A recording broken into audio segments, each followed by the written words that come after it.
वो आत्मा माने कौन सी आत्मा को? प्रजापिता को दूसरा शरीर मिलता है, क्योंकि 84 जन्म है। दूसरा शरीर कौन सा मिलता है?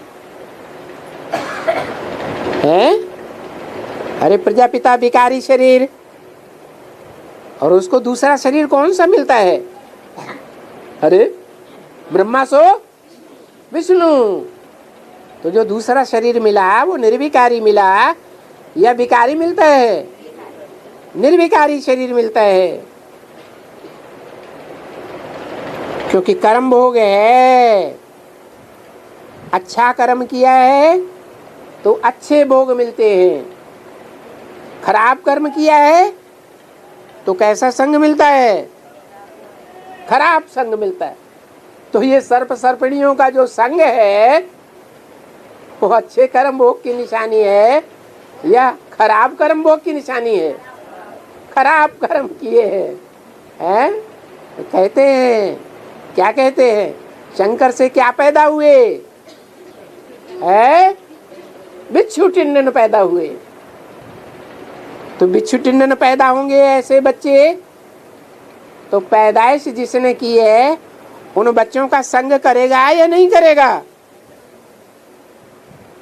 तो कर्म भोग हैं 84 जन्म के।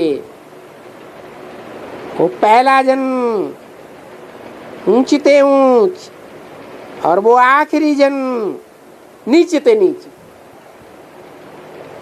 पहला जन्म ऊंचते ऊंच, विष्णु फरिश्ता, सच्चित्तानंद, और अंतिम जन्म है अत्यंत विकारी,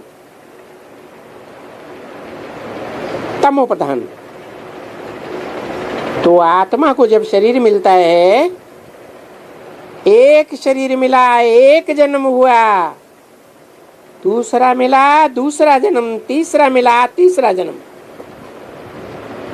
अभी आत्मा को ही जन्म मिलता है। क्या कहा? अभी माने कब? अभी संगम युग में आत्मा जो तमो प्रधान बनी है, उस तमो प्रधान आत्मा को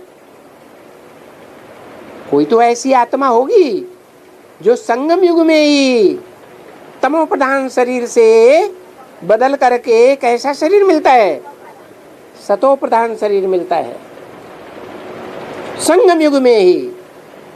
ऐसे नहीं, संगम युग में तमो प्रधान शरीर और सतयुग में सतो प्रधान। तो किसका है? ब्रह्मा बाबा का। और ब्रह्मा बाबा जो सतयुग में कृष्ण के रूप में जन्म लेता है, उसको जन्म देने वाले बाप का रूप कैसा है? संगम में ही तमो प्रधान और संगम में ही सतो प्रधान जन्म लेने वाला। क्योंकि आत्मा तो पहले है ना, तो आत्मा ही जन्म लेती है। आत्मा है वहां, वो तो है ही पवित्र।